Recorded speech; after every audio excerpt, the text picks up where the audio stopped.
santri itu sudah dididik untuk kafah tadi, tidak hanya ilmu tapi juga karakter, juga leadership di situ. Kemudian santri juga sudah terbiasa militan. Satu lagi, santri sudah terbiasa istiqomah. Assalamualaikum warahmatullahi wabarakatuh. Selamat pagi. Berjumpa kembali dengan saya Muhammad Badruzzaman dari santri Pondok Pesantren Darul Falah Besongo Semarang. Kali ini kita kedatangan tamu istimewa dan begitu luar biasa. Beliau sudah sangat banyak sekali segudang prestasi, pengalaman, sudah melalang buana ke sana kemari. Saya perkenalkan, beliau adalah Bapak Dahlan Iskan. Assalamualaikum, Pak. Salam. Pak Dahlan Iskan ini tentu kita sudah tidak asing. Beliau dulu pernah menjabat di Menteri BUMN, gitu, Pak. Ya. Beliau juga pernah di Jawa Pos. Nah, kita akan berbincang sedikit dan nanti akan ada motivasi dari beliau, Pak Dahlan Iskan.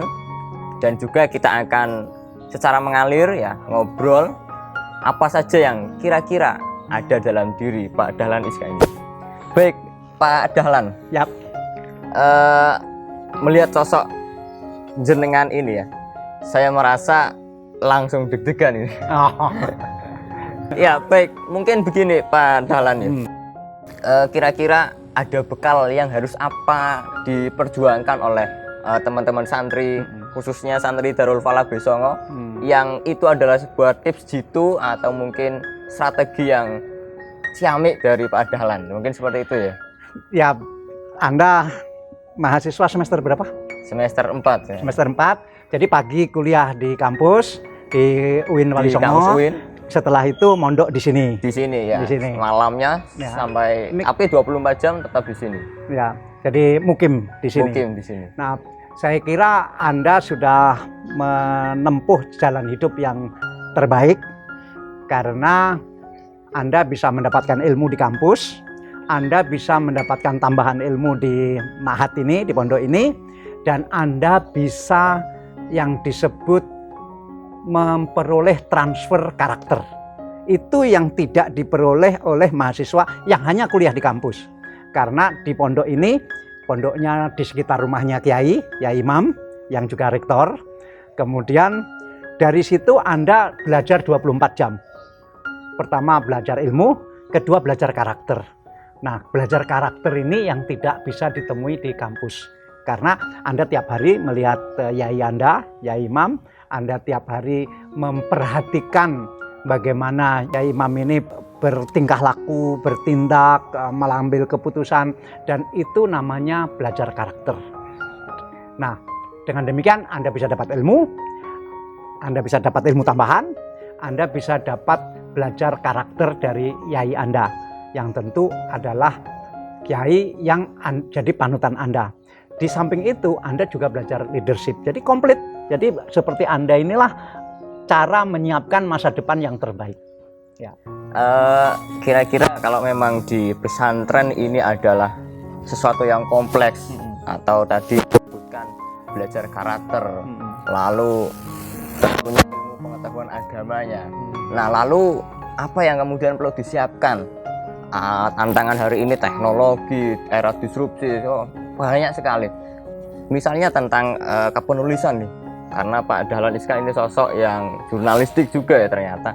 Maka kemudian bagaimana kalau santri untuk lebih giat menulis lagi, Pak Dahlan? Ya, saya kira menulis itu tidak sekedar menulis, tetapi yang terpenting dari menulis itu adalah menggunakan logika, kemudian menstrukturkan masalah, yang kedua menyampaikan masalah yang sudah terstruktur itu dengan sederhana. Jadi kelihatannya menulis, tapi sebetulnya banyak hal yang dilakukan di situ. Misalnya begini, Anda mau menulis sesuatu, Anda kan harus memahami apa yang Anda tulis. Betul. Tapi yang Anda pahami ini terlalu banyak, karena harus komprehensif, ya kan? Nah, berarti Anda harus menstrukturkan mana yang paling penting, mana yang agak penting, mana yang kurang penting. Kemudian Anda harus memilih menulis yang mana. Nah, berarti menulis yang penting. Nah, di situ kelihatannya hanya belajar menulis, tapi sebetulnya juga belajar menstrukturkan masalah. Nah, menstrukturkan masalah ini yang problem di banyak orang, sehingga tidak mudah mengambil keputusan. Orang yang pandai menstrukturkan persoalan, dia akan pandai membuat keputusan. Padahal dalam hidup ini harus banyak membuat keputusan. Mungkin satu hari Anda harus membuat 10 keputusan, 15 keputusan. Mungkin kayak saya satu hari bisa membuat 50 keputusan. Nah, itu tidak mudah membuat keputusan itu kalau tidak dilatih. Nah, latihan yang terbaik adalah menstrukturkan persoalan. Ini kan persoalan kelihatannya besar begitu. Tapi setelah distrukturkan ternyata, ternyata sederhana ya. Nah, berarti kita bisa mengambil mana yang penting, mana yang kurang penting, kemudian kita memutuskan yang penting itu, gitu.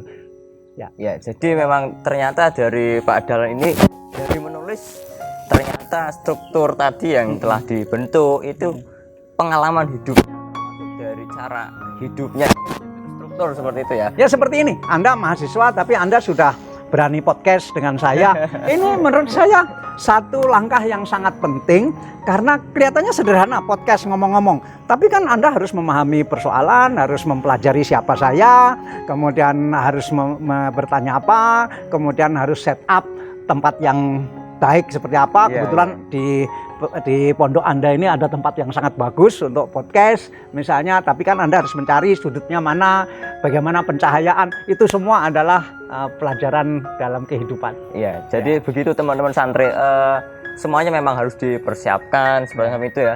Tapi begini Pak Dahlan, kadang-kadang semangat santri juga naik turun kan, tidak selalu naik. Terus bagaimana kemudian mengelola manajemen semangat ini? Sangat biasa dan sangat normal. Semangat yang turun naik itu nggak usah gelisah, nggak usah diprihatinkan. Nah, biasanya orang kalau lagi semangatnya turun itu pasti naik lagi. Cuma tinggal naiknya ini lambat atau cepat. Kapan begitu. Dan ini yang diperlukan adalah itulah perlunya kita punya mimpi. Jadi misalnya Anda mengidolakan Pak Yai misalnya.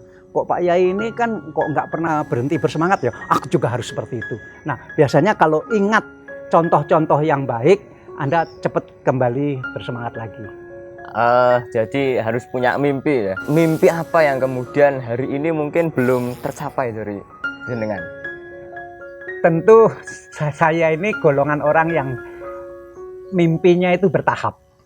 Jadi misalnya dulu mimpi pertama saya itu bagaimana punya sepatu. Karena waktu sampai SMA pun saya belum punya sepatu. Kemudian setelah punya sepatu, saya punya mimpi berikutnya lagi punya sepeda. Sampai kelas 3 SMA itu belum punya sepeda, misalnya begitu. Jadi mimpinya bertahap. Nah, saya sekarang sudah 71 tahun, sudah banyak hal saya lewati. Mimpi saya adalah bagaimana cucu-cucu saya ini bisa jadi orang yang berguna dan baik dan pinter dan seterusnya begitu.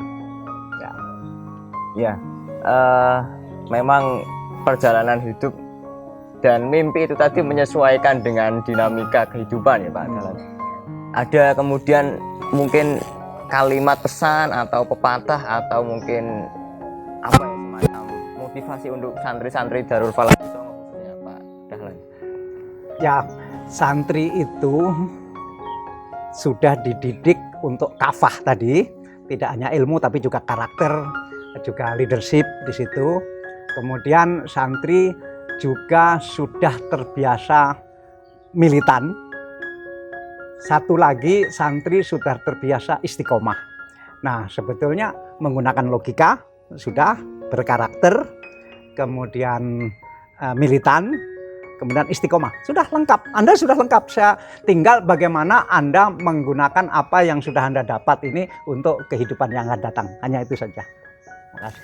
Iya, santri-santri Darul Falah Besongo, begitu luar biasa ya tadi apa yang beliau sampaikan, pesan-pesannya, mulai dari bagaimana logikanya yang harus dipakai, kemudian menstrukturkan itu tadi problem yang dihadapi, lalu ada tadi bagaimana belajar karakter, ilmu, tentu ilmu pengetahuan, ilmu agama manapun dipelajari dengan baik lalu kemudian dikembangkan begitu menyesuaikan dengan kebutuhan dan nantinya akan berguna bagi diri sendiri khususnya lalu untuk masyarakat secara pribadi. Ada tambahan lagi mungkin Pak Dahlan? Saya hanya ingin menyampaikan salam kepada para santri di pondok ini.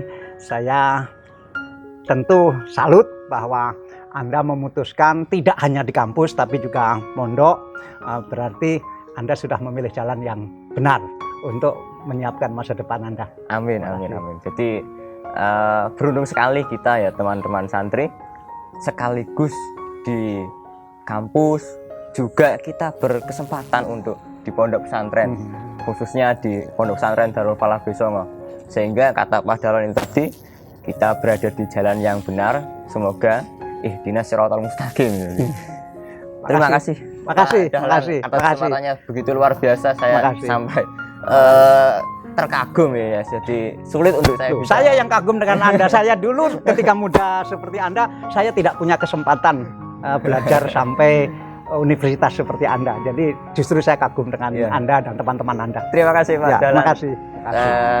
Atas kesempatannya bagi para santri yang kemudian akan melanjutkan semangatnya atau mimpinya, mungkin sosok Pak Dahlan ini juga bisa menjadi role model atau sosok yang patut untuk kita tiru, entah dari semangatnya, dari darah juangnya dan sebagainya, pengalamannya luar biasa. Terima kasih sekali lagi Makasih, Pak Dahlan. makasih, makasih. Terima kasih buat teman-teman santri. Mungkin sampai di sini ngobrol kita atau bincang kita dengan beliau Pak Dahlan Iskan. Kami akhiri. Wallahul muwaffiq ila aqwamit thoriq. Wassalamualaikum warahmatullahi wabarakatuh.